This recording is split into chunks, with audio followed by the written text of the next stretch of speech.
The LONGBOX CRUSADE presents Transformers Chronicles. Hello and welcome back to Transformers Chronicles. I'm Delvin, aka The Dark Web.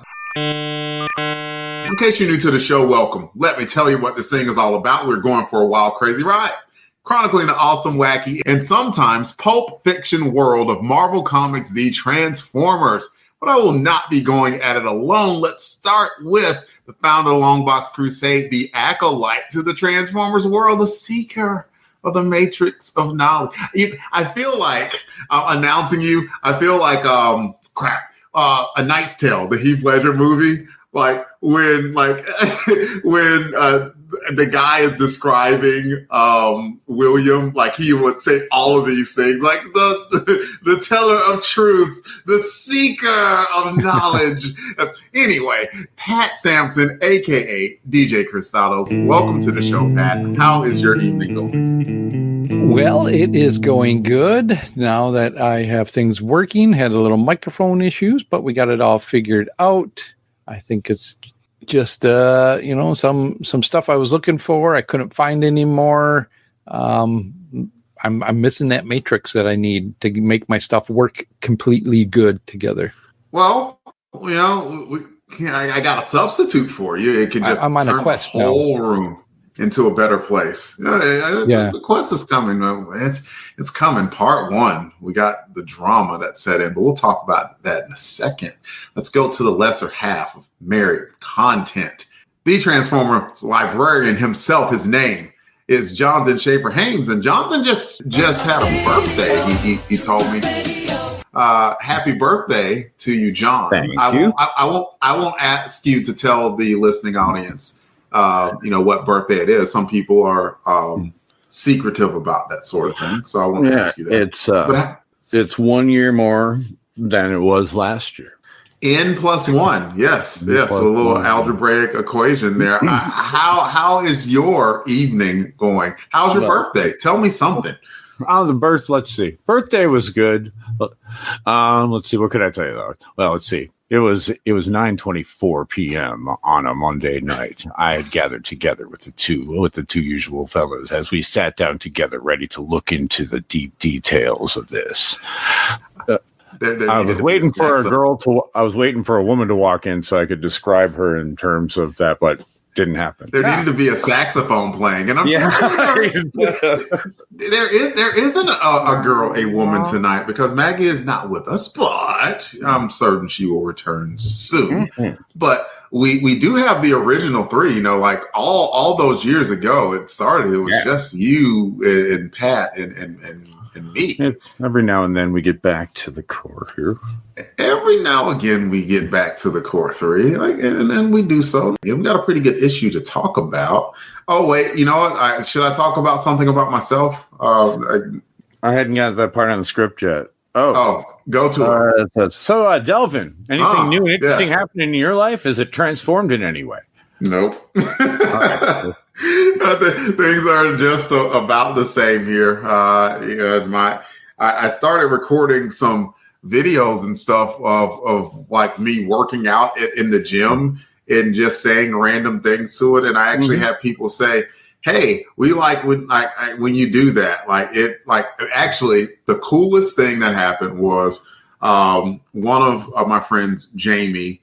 She showed a picture of her son working out and doing a similar workout to what I was doing. And I was like, oh my God, that is absolutely freaking adorable. So, it made me feel good because I encouraged her to work out and I encouraged her son to work out. So, I saw a couple of those. I found them hypnotic, or more so I had it on and I was kind of disassociating and Maggie walked by and was like, what are you looking at? And I'm like, Delvin.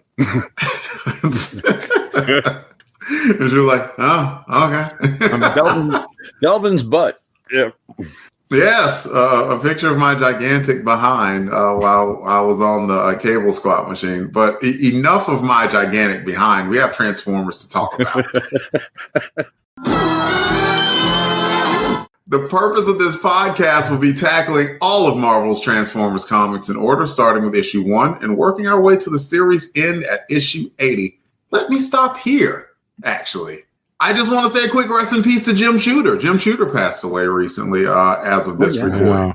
And he was seminal to the creation of the Transformers. Like, if it were not for his editorial vision, the book may not have ever made it off the ground at all. So, just a rest in peace to Mr. Shooter, and just some warm condolences to his family as well, while they recuperate from what has to be an enormous loss. I have never heard anything but good things about Mr. Shooter, and while I don't have any personal stories, I still do want to just express that. If anyone else wants to say anything, now would be the time. Oh, I've heard tons of bad stories about Jim Shooter from people, but we're not going to go into those tonight. No, a couple of the writers have said, yeah, you can say all the nice things you want about him, but you didn't have to work for the man. But that's kind of probably hyperbole. Jim Shooter was comics for me. We all know that he probably saved Marvel Comics. That goes without saying. Marvel was pretty fun in the 70s, I thought, with the inmates running the asylum level thing, but it was what it was, and it wasn't very professional at times. And Jim, for better or for worse, he ran a tight ship and got it, and probably built Marvel helped build it in the powerhouse it is today. Pat. Yeah, I heard some things that about Jim, and that he is a guy that knew his vision, and he did with it what he could. Mm-hmm. He made Marvel what it is today, what it has been. All the books that I was reading as a kid had his name on it all, so he must have been doing something right. So, rest in peace, Jim, and thank you for filling my childhood with great stories. Heck yeah. Well said, Pat. Now, we will answer any questions that are brought up to the best of our ability and see how these books we loved then as a kid hold up to our eyes as an adult now. This podcast is guaranteed to be, you guessed it, more than meets the eye. So, Pat, John, let's see what happens when the Matrix quest begins right after the promo break. The Transformers will return after these messages. I sure do like podcasting about G.I. Joe stuff on G.I. Joe Chronicles and Outpost on the LONGBOX CRUSADE Network. I do too. If there's only a way we could do it without microphones or computer screens, in person. Well, Jared, have you ever heard of Kentucky? You want to solve this with fried chicken? I'm not against it. No, I mean Shepherdsville, Kentucky. They host a nice little one-day G.I. Joe toy show called Winterfest. The next one is on January 24th, 2026. I say we have a Joe Podcast community meetup there. Still not sure where the fried chicken comes in, but count me in. Let me see if I can find some KFC coupons. While Jared does whatever Jared does, let me remind you listeners that G.I. Joe Winterfest is on Saturday the 24th of January, 2026. The location is Shepherdsville, Kentucky. Website is GIJoeWinterfest.com. Jared and I would love to meet the listeners of G.I. Joe Chronicles and Outpost and any other Joe podcast while we're there. We're even going to set up a meet and greet dinner for after the show on Saturday. Not if I don't find these coupons. All right. If anyone's interested in joining us for dinner, send an email to contact@longboxcrusade.com. So again, G.I. Joe Winterfest is January 24th, 2026 in Shepherdsville, Kentucky. And our contact email is contact@longboxcrusade.com. We'd love to see you there. Buy 2 biscuits for the price of 2 biscuits. What kind of coupon is that?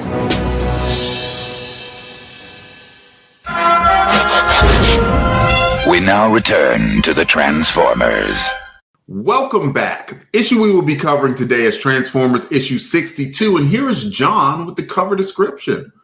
All right. Thanks, Delvin. Okay, we've got Optimus Prime up in his usual corner, pointing at us under the Marvel logo in a brown background today, which doesn't do much for the whole fading head thing we've been seeing going on, but at least it looks like they're trying new things. We've got a bright, hot pink Transformers logo at the top. It looks pretty sharp against the yellow background.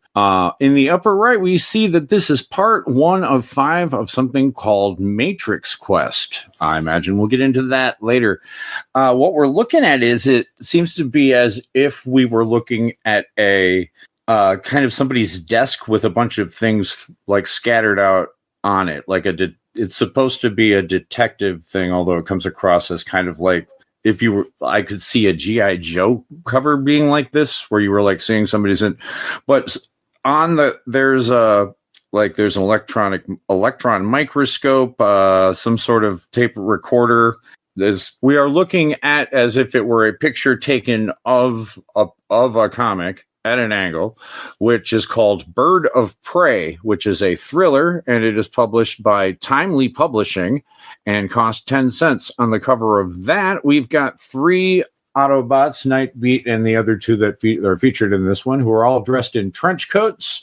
And Nightbeat is holding forward what I guess is the Matrix, even though it looks a little bit more like a thermal detonator from Return of the Jedi. And that's that. This one's interesting. I'm not quite sure what I think of it yet. I'm going to listen to you 2 while I suss that out. Sure. While you suss, I can say that the other 2 Autobots, to the left is Hosehead, and to the right is Siren. Siren, yes.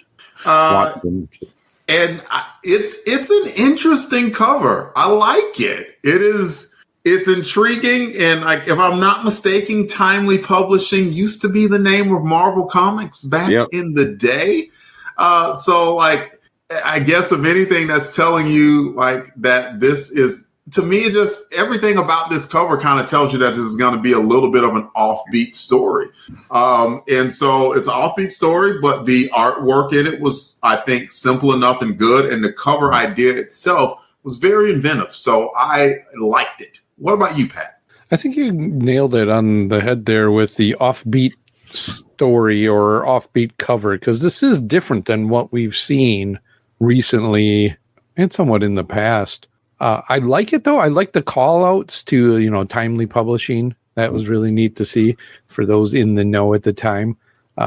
The old timey looking, Birds of Prey is just kind of taking you back with them in trench coats and all that detective-y, noir-y kind of story. But I found interesting is on the lower, the lower left corner box where Spidey is, or where you would find the UPC on it. Just above it, it's got HD TV. How were they thinking back then, HD TV, and it got channel up and down? I'm like, how would they even know of high definition television back then when this cover was made? So I was like, oh, wow, that's really cool. I definitely wonder what constituted high definition television back in, or maybe it's something, or maybe it's something different. I don't know, but I just nowadays we know HD TV is like, okay, we all know what that is. So that's really funny. I'd like to find the cover artist and ask them about that. I would too. It's interesting, but all in all, an interesting cover. Mm-hmm.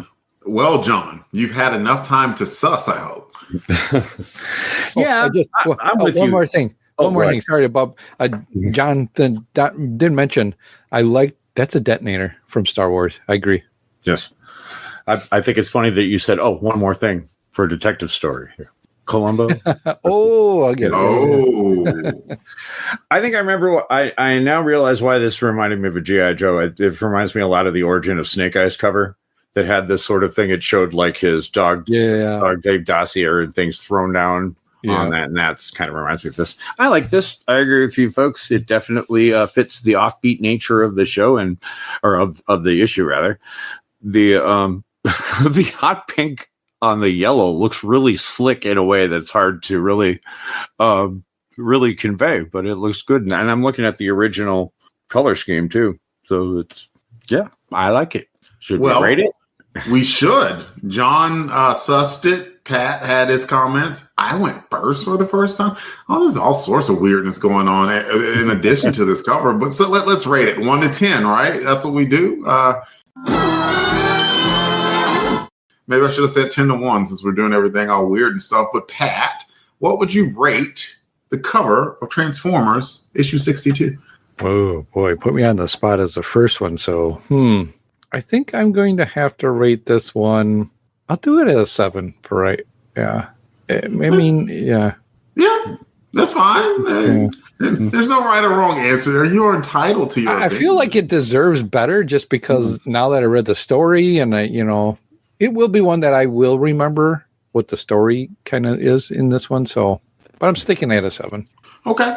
I'm at an 8 myself. I think that it's good. Like it's a good enough cover on its own. Like if they would have just like say done just like the old timey comic and then had like Bird of Prey, that would have like, I would have liked that. But then like them throwing like the other things, like it was just kind of like a magazine that was thrown on someone's desk or whatever, just kind of added that little bit of inventiveness to it. So I give it an 8. What about you, John?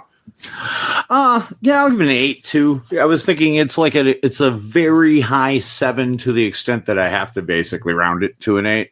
I do like the little dog-eared thing on the upper right of the cover that they're showing here. That's a nice touch. That's a little nice touch. And I do like the detail on the brick wall that they're standing in front of as well. So those little details pop it up to an 8 for me.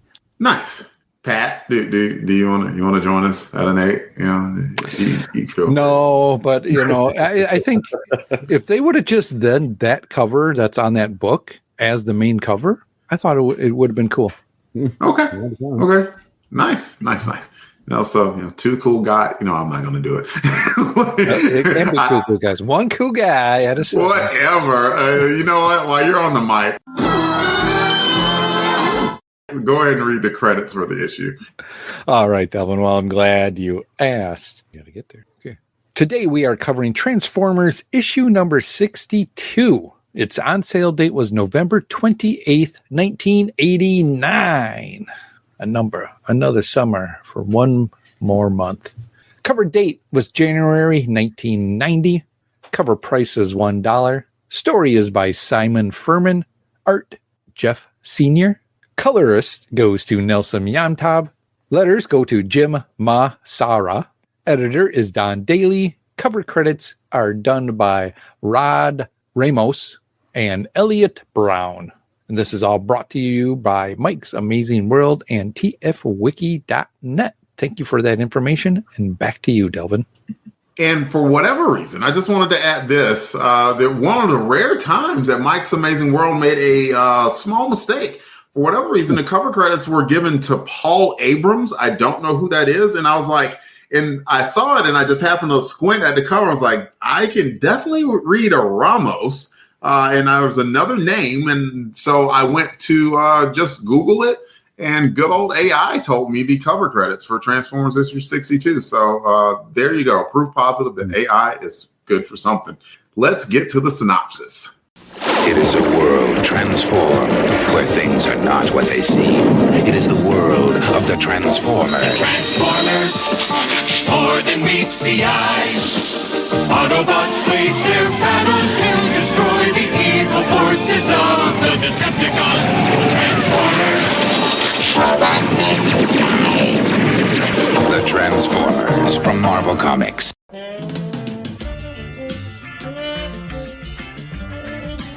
The title of this issue was Bird of Prey.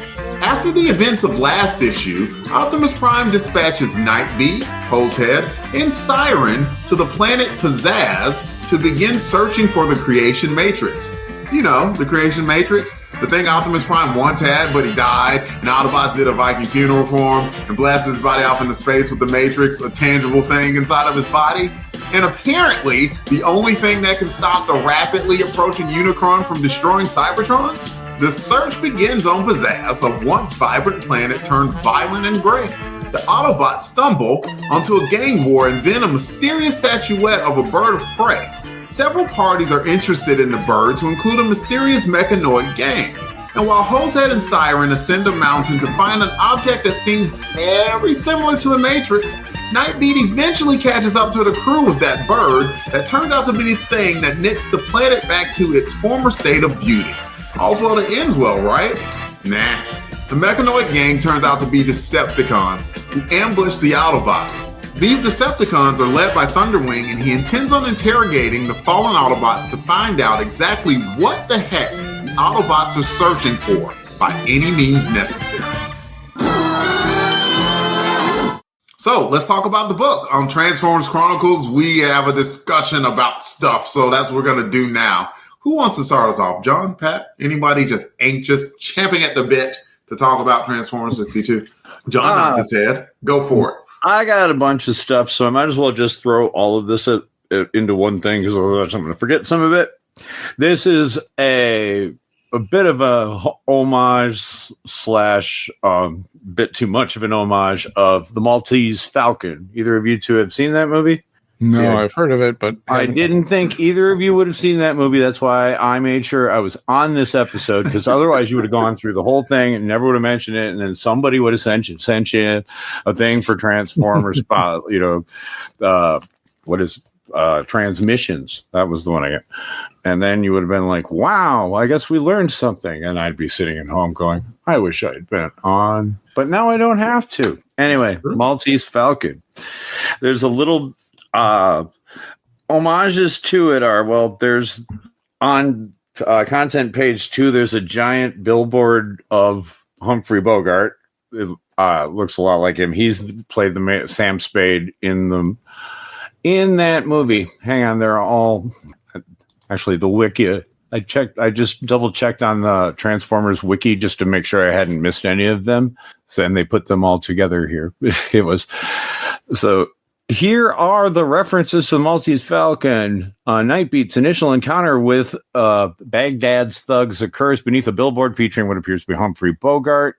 An alien dying of gunshot wounds gives Siren the bird. Gives him bird. Wrapped up in paper, which is the exact same way Sam Spade gets the wrapped up Maltese Falcon from a bullet-riddled man who stumbles into his office. The bird sculpture, it bears a very heavy resemblance to the Falcon, the difference just being the way the wings are laid out, and that it must be huge because these aliens are bigger than the Autobots here. So, whereas I did it kept up. That was something I kept noticing throughout this whole thing. I kept reminding, wait a minute, these things are gigantic because they're dwarfing the Autobots. You're not used to these organic things like that. Anyway, They're huge. Speaking of huge, the fat gang lord Gut. He is take on Casper Gutman, Falcon's rotund antagonist. Gut's counterpart Baghdad is it's a more oblique parallel to Gutman's associate Joel Cairo. Baghdad for Cairo. The name's reference enough, although in case you didn't get it, what Nightbeat tells him, if you're its real owner, I'm Peter Lorre. Peter Lorre, who played Joel Cairo in the movie. See, I know Peter Lorre, and I'm like, oh, I know that guy. And that conversation occurred while Nightbeat was retrieving the bird from a storage service, which is the same place that Sam Spade had stowed it. And that line occurred while Nightbeat was clobbering Baghdad with the bird, which chipped a piece of enamel coating off and revealing its true luminous nature. The jewel-encrusted Falcon's true worth was also concealed beneath an enamel coating. And then Jeff Sr. even gets on the fun a little because his little 3/4 splash page shows a cityscape that harkens back to Blade Runner, which was a sci-fi homage to noir films, including the Maltese Falcon. And there you have it. Now I don't have to say anything for the rest of the episode. Night, guys. Night, John. Go on mute and shut it. Shut it down. I knew none of that. I knew approximately 0.0 that. I did know that Peter Lorre was an actor. That's about it. So so I didn't know 0. I knew 0.1%. I believe we saw Peter Lorre in the original Casino that we watched. I believe he's in that. He's in Casablanca. Yeah, you'd know him in a second if you saw him. Yeah, you know him. He's got huge eyes, and they do parodies of him on He's got Warner Brothers cartoons all the time. A very distinct voice as well too. So I got that, but I never got the connection to the Maltese Falcon at all, and it definitely. That's something I probably should go back and go and watch that because it sounds like it's definitely up my alley. Detective crime war. I heard of Sam Spade. Get a lot more out of this one, I imagine. Yeah. Looks like I need to watch it myself because seriously, I caught none of that. Oh, so they don't call me the Transformers librarian for nothing. I also stretch out the librarianism into other areas. Good man, Pat. assuming that you don't have anything else about Maltese Falcon, do you have anything that, us ordinary folks would know about the book? Well, let's talk about at least I liked what they did. Once they kind of got that beginning side story out of the way, we get a cut to Prime and him talking with the gold kind of plain looking Autobot guy now. He calls him like Emperor, or what's he call him? Emirate. Emirate. Zaron. Emirate. I don't know what that Zaron, or I'm assuming Zaron, yes. is it different than the other? No, Zarak. Zarak's the other guy. Yeah, Zarak is the human that's attached to Okay, that's where I was getting confused. I was saying like Zaron, Zarak, potato, but obviously they're different things here. So, okay, well, at least I was calling his name right then, because there's a few different names that I was still getting weirded out on. And I'm glad Jonathan was kind of giving us, I'm like, is that Baghdad? Is that what it's supposed to be? But now I get it and why some of these names were being that way. Me too. Like I pronounced it Baghdad in my head, but I didn't know I too. But you know me. I'm like, well, am I spelling it right? All right. Like, I'm calling the place Pizza, but it's Pizzazz, like the pizza Pizzazz, and I have one of those. So I'm like, okay, I like that. It spins it around and around and heats up my pizza. It's a Pizzazz. So I actually have a piece of this planet. But I like that part where they kind of give you a quick overview of what's happening, why it's so important that they need to go for the Matrix, right? Because I'm trying to did we know it was in his old body?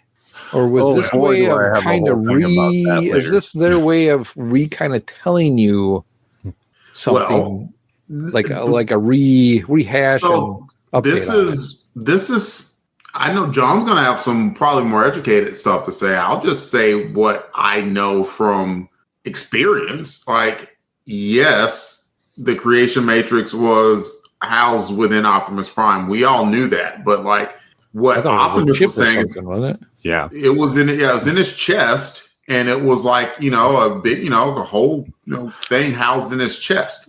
No, but that's right. It was the only time we saw it before this. Right? It was a tiny little program in his head. Shockwave had it on his finger. Between that and now the movie happened, and the Matrix became that chest cavity thing, and now they've just kind of retconned it that it's that way. There was extra stuff that we didn't know about. Okay, he refers to it as a physical part that's inside of his body in here. Like, I think that's what we're getting at. It was right. Sorry about that. Didn't mean to step on your toes with that, but it's funny. But I think he was trying to say, but they were trying to connect the two. He was saying, but it is a physical object inside my body. But I never told anybody. But Ratchet was working on putting your body back together for like 10 days. Do you think he would have noticed it? I think he would have noticed it. Or that's a fair point, and like. And Optimus said, so here's the explanation that he gave was like, it was housed inside of me, but I never really told anybody. I didn't tell anybody exactly, how it was a part of me. And I get that too. I mean, is it something that you're trying to keep a secret somewhat, that, you don't want it out. So then people would, obviously there are some people that would probably want to go after it for its power. Yep, for sure. Like, so he kind of kept it a secret, and I would imagine that he never had any plans of being blown up in a video game simulator, right?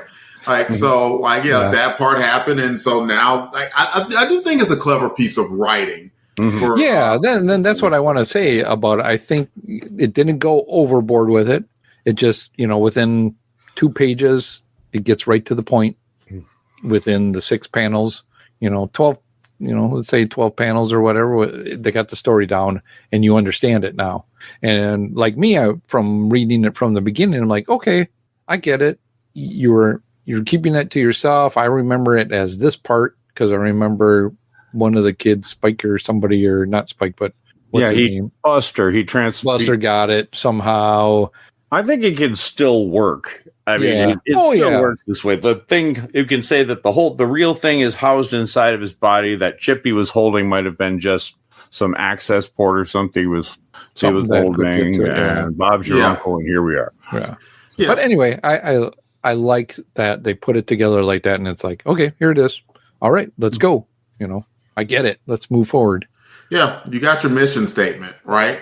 Okay. Well, you got the beginning of how important this piece of thing is now. And there was something that I saw that I thought was pretty interesting. Like, there's kind of a parallel, right? Like, so the Decepticons of some issues back found out about this source of immeasurable power called the Underbase.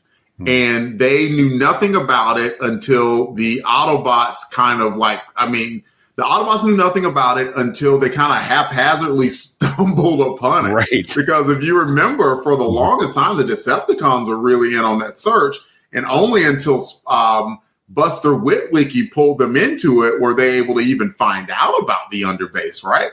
So it was interesting in this case, like, it was kind of reversed. Like, this source of immeasurable power in this case was the creation matrix. The Autobots were definitely not going to tell the Decepticons about that plan for any number of reasons. One, they're already depleted on the Ark. There aren't that many Autobots left standing at this present point in time. So they had to deplete their forces to send people off to find this creation matrix, but they didn't want to tell the Decepticons about it. But the Decepticons were kind of hip to it. Because if you remember, Thunderwing isn't new. Thunderwing came about last issue. And so he is the one, I guess what happened off panel is, like, the Autobots were transported to Earth. Maybe the Decepticons, Bludgeon, Octopunch, and Stranglehold, maybe they were all sent to Earth as well. And they told Thunderwing what happened. And so Thunderwing already started a search for himself. And then he saw what the Autobots was like. I don't know why y'all are here, but I followed y'all and I'm about to find out. So now all of the parties came together a little bit sooner than they did with the Autobots in the Underbase. So I just thought that was very interesting. So, John, do you have something non-Maltese Falcon related to talk about as well? I was just enjoying on content page 9, Unicron, the picture of Unicron eating that planet, and he's just shoving like it a big cookie. It's fun. This is fun for me because Nightbeat is pretty prominently used in IDW, both phases 1 and 2. And a couple of the issues that featured him had some moments which I am now realizing are homages to this comic. There's the first time you see him in phase 2, he's standing in an area that's almost like the splash page on the first page. There's a lot of the stuff with him sitting in the bar. Even these organic aliens types, their species makes an appearance in phase 2. So this one seems to be rather popular with a lot of the phase 2 writers, that you can really tell. And a lot of the things they do are direct homages to Furman, who it was clear that they liked a lot. So this is fun for me to go back and see, because my memory of this one, and I think it's just because it is so over the top with the parodies, the names being the same and all kinds of stuff, which, goes a little bit over the top for Transformers Land, at least for Furman Transformers Land, which is why I remembered this one as being a Budiansky book, because that seems like what Bob would do, and you would just kind of accept it as Bob's shtick. But I think it just kind of straddles the line of whether or not, it's all right. I kind of roll my eyes whenever they'll have like some alien, like in a Superman issue, who looks like Ralph Cramden and drives around a space bus like Ralph Cramden, and his name is Cramden, and you watch The Honeymooners, I see. It's like, all right, we're all having fun here, but. Yeah, like you remember the interview with Bob, which is getting longer and longer ago, but like he's referenced Gunga Din quite a decent amount, and he drew on a lot of different motivations from movies that he's seen in the past, and it looks like this is something that Simon Furman did. And I vaguely remember on him and Andrew Wildman's podcast, The Rest as Giant Robots, he made a reference to kind of having fun and incorporating some of these movie references. I think we're going to get another one next issue, and I can't remember what the heck it is. It's going to be some Western. I can't remember which one it is. Oh, I think you're right. I just noticed Femme Fatale here, and her name is Femme Fatale. Great. So yeah, like we will definitely see. Like he had some motivations from older movies, and just like Bob did. So in a way, that's kind of an homage, and in a way, it's probably just something that he wanted to do himself that he thought was a little bit fun. Pat, what do you have to add, sir? I don't have much else to add. I did enjoy the story of the detective-y-ness that was going on. I like the chemistry between the three Autobots. Yeah. With the hose. What's the name? Hosehead. Hosehead, yeah. I'm like, Yep. wait, is this guy's real name is Hosehead? And like, okay, I guess it's Hosehead. I went after the end of the book, you see the specs and all that. I'm like, oh, I guess that guy's real name is Hosehead. It is Hosehead. And Siren and this Nightbeat guy. I like them. I think they work good together, and it was kind of fun. Yeah. Let's see. Is there any big point that I want to bring out? I think the biggest point or points are A, the Matrix quest has begun, and 2, that the Autobots and Decepticons are now both in on the chase, or they're going to be. Because right now, Thunderwing was still like, I don't know what's going on, but I'm gonna find out. Yeah. But I'm gonna find out. So the game is afoot to continue the detective-isms there, and so like I'm definitely intrigued by it, because here's what we know, right? We know that Primus created all of the Transformers, Autobots and Decepticons. They, on their own volition, went and became these warring factions. And so we know that the creation matrix seems to be the thing that is going to be the ultimate end all be all to beat Unicron. They're not going to be able to do it without it. But it's like the problem here, obviously, is that Autobots and Decepticons don't like each other. They like Hatfields and McCoys, right? And Hatfields don't like McCoys. So like it seems like there's a lot of things that are going to have to go on. Like even if they find the Matrix, like first, who has the doggone thing? What happens when they find it? And are the Autobots and Decepticons even going to be able to get along at all? So a lot of interesting stuff. John, did I miss something, or is there anything that you want to add? No, it's a pretty straightforward story with a lot of references, and it's a lot of fun. One thing back in the other evidence of the changing and minor retconning we have, Optimus's body was pretty much shot into the sun back in 26, as I recall. So good thing they programmed it wrong, because it seems to have gone a little bit to the right, and now it's on this planet, or it's on where they eventually find it, which I cannot remember right now. So I'm excited. I don't remember a lot about the details here. Like, yeah, I just know Goldbug said it at one point. I don't know why. I think in like 27 or 28, when he shows up, he'd mentioned that they fired him into the sun, which was supposed to be the first thing. But hey, they did the same thing on the cartoon. I mean, Optimus, they fired him into the sun, or fired his body into the sun at one time. But then when they needed it again to resurrect him, it was still floating in space. So. And see, I don't even remember that part about him being fired off into the sun. So, or them saying it. I'd have to go back and look. I'll definitely take your word for it, Mr. Librarian Schaefer Hames. So, but like, yeah, I'm okay with that retcon though, right? Like, I'm fine with all of them. Actually, it's a neat way to kind of bring it all together. And if anyone is going to know anything about, I had to, Frankenstein's monster things a little bit, Simon Furman would, right? Oh, yeah. Yeah. All right. So seems pretty cut and dried. Like we now know that it is a direct homage to the Maltese Falcon, and looks like at some point I'm going to have to sit down and make myself watch a classic movie of the Maltese Falcon. So I appreciate that. It was a good issue. It ended. The Matrix quest has begun, but you got the touch.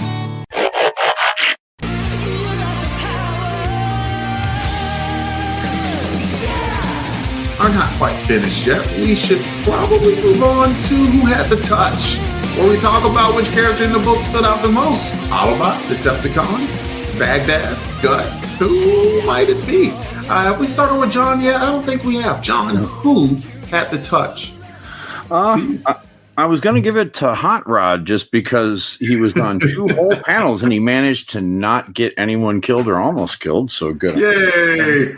But instead of that, I'm going to give it to Nightbeat just for his mad detective skills and his whole saving of the planet thing. That was awful nice of him. And he was acting as a true Autobot warrior would. There was one other thing I was going to add as a parallel, because the Autobots have had that opportunity as well, because this would have represented the second chance that had the Autobots were a little bit more selfish. They could have revived all of the Autobots. They first had the microchips from the Mechanicals, and they were like, we can't do that. You guys literally ate other mechanical forms. Like, we can't do it. And then now they could have completely taken this Matrix-like thing and revived all the Autobots. Who's like, nope, this belongs to the planet. This is not ours. And we would be bad people if we took it. So I thought that was very admirable. Pat, who had the touch to you? I agree with John on Nightbeat. I think he is definitely the one that stood out as, the good guy, doing what he could. And right away too, when they had this device or the Falcon and all that, he's like, yeah, there's something special about this thing that we need to figure out what's going on with it. And he found out what was going on with it. So let's go 3 for 3. I'm fine with Nightbeat as well. Nightbeat is a cool character. Just the idea of having it, that would seem to make sense to me in a war, that you might want to have a detective to figure out how some things tick and how some things don't. So I like that. I have liked Nightbeat as a character as well. And just more and more, I'm probably going to have to invest in buying some IDW series 1 and 2 of the Transformers. Just like, again, I keep referencing the rest as giant robots. I just found out that there was a Transformers issue 80.5 that bridged the end of this Transformers run to the Regeneration 1 that one day I hope that we talk about after issue 80, but we can discuss that offline. And then since I'm talking, I might have to go and buy issues 1 through 12, I think it was, of the Regeneration 1. Not Regeneration 1, of Generation 2. Because he said that indirectly has a tie-in as well to Regeneration 1. And I'm like, you know what? Maybe it's time, because I was just mad at the time, because like they advertised it and they were like, "It's not your father's Autobots," and I was like, "But I want your father's Autobots." I was like 15. Like, why was I so salty about? I don't know. Anyway, were you emo back then? Yes. Like, while I didn't have the hair, like like in essence, I could just like flip it because it was over here, like and told my mom that she didn't even understand, that I'm complicated. You're an idiot, Starscream. But I am just a broken machine, and I do things that I gotta laugh out of John. That's good. If we talk about the touch, someone had to be out of touch. We talk about the character that was the worst in the book and should be an imposing mob boss, but really kind of just sucks. In the segment called Less Than Meets the Eye, does anyone have anyone in mind for Less Than Meets the Eye? Also, Nightbeat. Gotta watch your 6, man. Oh yeah, boy, they got. Do I have anyone from Less Than Meets the Eye? No, I don't know. I kind of want to say one of the mob bosses, but it's like, I don't know. I don't know either. Like, I think everyone played their role pretty good. So if I had to go Less Than Meets the Eye, I'm just going to go Hot Rod again. So just because I just channeled my inner 15-year-old. The Peter Lorre guy got clocked in the face with the Falcon, so maybe him.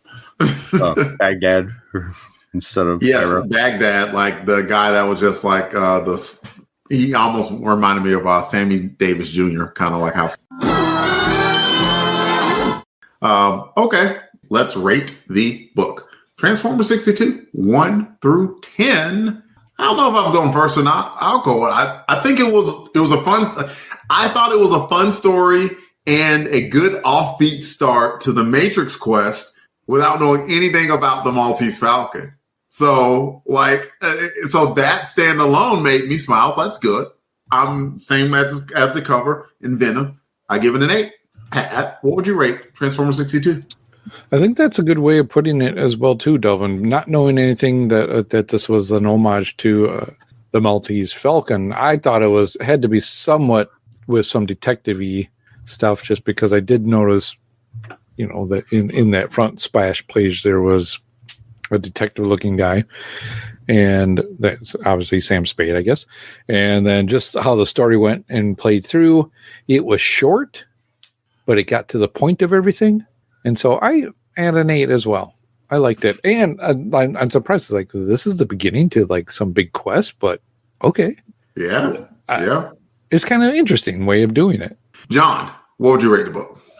I got to agree with you that an 8 pretty much sums up what I feel about this for those reasons. It was kind of funny. When I first opened this up, I assumed I must have missed an issue, because from the last panel of the previous issue to this one, you're like, wait, what did I miss? They just got shot Primus in the face, and now here we are here. But so it was nice that it took me a bit going, are they just forgetting about all of that? But it was like, nope, they fooled me just by cutting away for a little while, and we're back. But I am intrigued on what's going on. I like Nightbeat. I'm going to enjoy seeing getting reminded of what references what movie references next. But this one's a lot of fun. So an 8 and a solid 8 at that. Thank you for that, John. And all right, so we got a Transformer spotlight, y'all, and it's because John likes Nightbeat so much, and he loves him. And if he were human, he would hang out with him. And I hope. Well, I would hope that he would hang out with me anyway. I'd feel really embarrassed to ask him. I mean, you have to, right? He'd be there over in the corner, obviously, having a smoke because he's a detective. You'd have to at least go over there and just I'm such a fan. You know what? Go ahead. It's your turn to gush, John. Nightbeat time. All right, it's Nightbeat, everybody. We are privileged because in this issue of Transformers, the last few of them, I don't know if we haven't mentioned it too often, have entries from the Transformers universe or Transformers universe style entries. And those are what Bob Budiansky took the tech specs and kind of expanded them in a Marvel Universe style thing, which was pretty cool. I got a couple of those. So I'm going to read off that one because that's basically where we get his personality from. The Nightbeat's allegiance is an Autobot subgroup. Get this, guys. He is a headmaster. He has a human component named Muzzle. His function is detective, and his first appearance, at least in the U.S. version, was Transformers 62 right here. His motto is truth is revealed in the smallest detail. His profile, Nightbeat is a tough, no-nonsense type who is not afraid to break the rules to get what he wants. And usually what he wants is the solution to some complicated mystery, and he'll go anywhere to get it. He feels as comfortable driving down a dark alley as he does cruising along a 6-lane superhighway. He has an intuition for finding the truth that defies all known theories of programming. In trying to account for Nightbeat's remarkable talent, Optimus Prime suspects that the circuitry in the digital detective's logic center may accidentally have been wired in a way contrary to accepted robotic engineering procedures. But the Autobot leader is still at a loss to explain why Nightbeat thinks the way he does. Nightbeat prefers to work alone. Most partners don't understand his methods and his reasoning and often wind up hindering his investigations more than helping them. But being a good soldier, he doesn't complain about his fellow Autobots. Instead, he tries to compensate for their investigatory deficiencies by working even harder. He is binary bonded to Muzzle. Muzzle, everyone. A human who worked as a detective on Nebulos. Oh, so he's a Nebulan. Got it. Until he was framed in a scandal that put him out of business. When he found out that an Autobot was training in detective work, was looking for a Nebulan partner, Muzzle immediately volunteered. He considered this an opportunity to consider doing what he loved to do the most. After undergoing the bioengineering procedure that allows him to convert into an Autobot head module, Muzzle quickly discovered that he and Nightbeat have one of the smoothest working binary bonds among all of the headmasters. So smooth that you never even get to see the guy. Muzzle's eye for detail makes Nightbeat an even better detective than he was without him. Abilities: Nightbeat carries 2 photon pistols and a high-powered plasma blaster with his infrared sight. He also has enhanced audio and video sensors that aid in his investigatory work. From 5 miles away, he can hear a screw fall. That's an odd. Anyway, and count the threads on it. In car mode, he can travel at speeds of up to 620 miles per hour and has a range of 1,500 miles. For weaknesses, Nightbeat's overconfidence in his abilities typically persuades him that he can handle almost any situation by himself. Given his preference for working alone, he often suffers damage that a more team-oriented Autobot might avoid. And just popping quickly on over to tfu.info at Anthony's page, we see his tech spec stats are, as we reminder, on a scale of 1 to 10. His strength is 5, his intelligence is 8, speed is 7, endurance is 6, rank 7, courage 9, firepower 7, and skill 7. And that is Nightbeat, folks. I talked to a bit about him before. As I said, the IDW books are a great place to get to know him. He goes through several different story arcs, and he gets to work on mysteries there too, and actually solves one of the biggest mysteries of Transformerdom there. But no spoilers. You'll have to check that one out for yourself. Back to you, Delvin. Appreciate it. There's one thing that I wanted to just read real quick, covering something that I discussed about the Pretenders, because I mentioned that into the Hasbro Omniverse, brought it up, but I didn't know where he pulled it from, or he or she, because I still don't know whether it's a he or she I'm referring to. And they said, heard your recent podcast, greatly enjoyed it, and wanted to thank you for sharing the Pretenders information that I submitted. My apologies, though, for not letting you know that it was from the Dreamwave Generation 1 profiles. Oh, okay. Cool. I like Dreamwave. Yeah. So just a little bit more information. And with that, we will go to a promo break. The Transformers will return after these messages. Discover the legendary Q106.5 in your car, on your smart speaker, on your phone. Browse to Q1065.com. 80s, 90s. This is a radio station with a vibe. Download our app or listen online. Search at Q1065 Radio on social media. The Q is your favorite radio station. Discover Q106.5 and hear the 80s and 90s hits on the radio station with personality. Q106.5. We now return to the Transformers. Now it's time for transmissions, where we heap praise upon the audience for listening to us. Let's talk about Transformers Chronicles, the Marvel Years episode 57, where we discuss Transformers issue 57. And we will start with social media shares and retweets. Pat will start us off. Jarrett Ulbrich, the yard sale artist. Ash Red Campbell. Billy Dunleavy. Zeb Oswald. Joshua Gall. Derek William Crabb. J.D. Bracey. Magazines and Monsters. Richard Ayers. Carlos Vidal Chaparro Candia. Jim Meal. Alan E. Boyce Jr. Clinton Robertson. And Helika Fetty Wolf. Oh. Gary Viola. Matt Passo. Oh, Deborah Smith. Page. Bradley Douglas Dello. Gene Hendricks. Herbert Fong. And G.I. Gary. That's a lot of shares and retweets, y'all. Thank you so much for that. And we have a few episode comments as well. I'll start off with the first one from Matt Passo. He says, I really need to read this one from how it sounded. Kind of feels like a shift with Furman coming on board while still respecting what has been done before. Also, any Starscream is a good thing. Matt likes rooting for the bad guys. I know that much. Yeah. Your turn, Pat. All right, I'll take the next one from Herbert Fung. And Herbert says, well, looks like I can still pull off another cover homage. Even managed to do a corner box in frame too. And Herbert's It's amazing.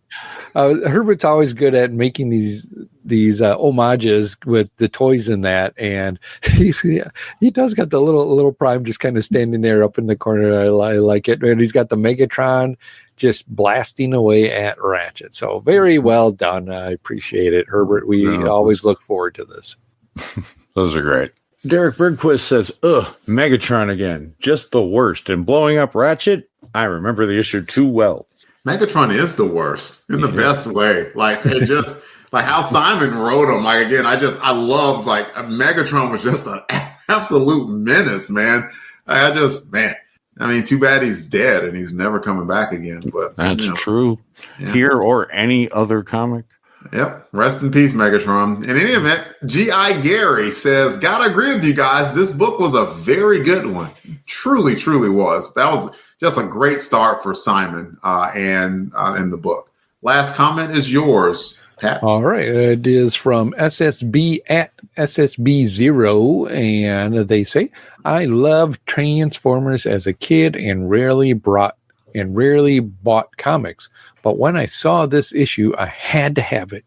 And it caused me to buy every issue till issue number 80.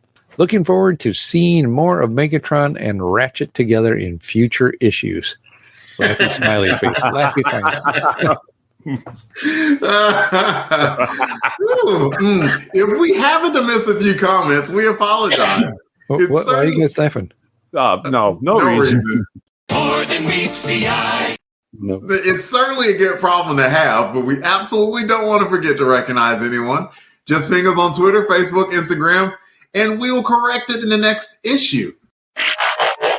Ladies, gentlemen, robots, that is the show.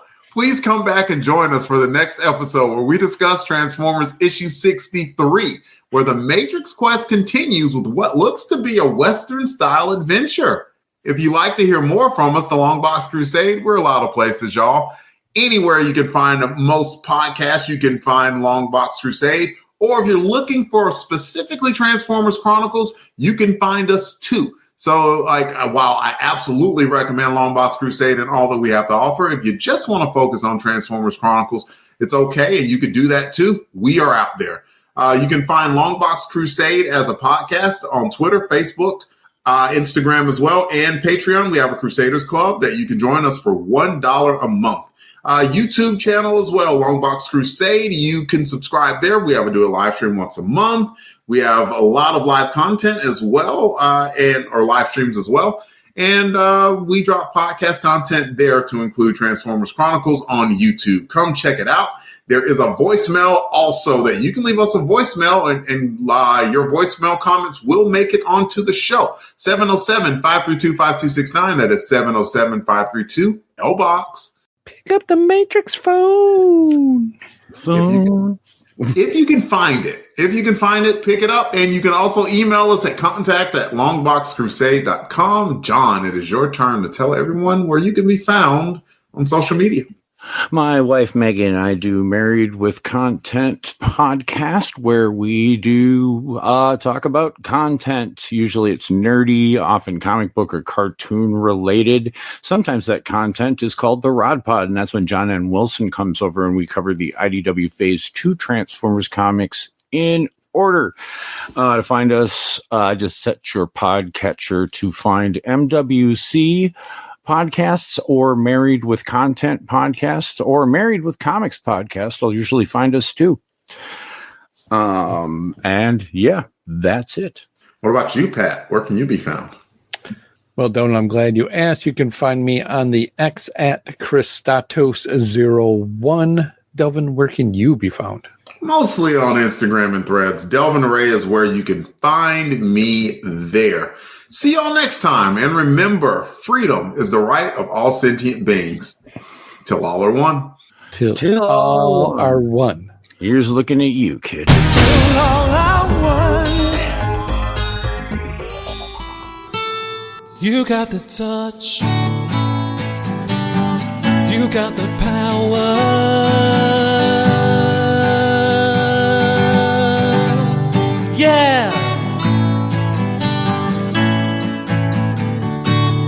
All songs, song clips, and characters discussed are copyright of their respective copyright holders, and no infringement is intended, and it is for entertainment purposes only. We are just fans that like to share our love of comics.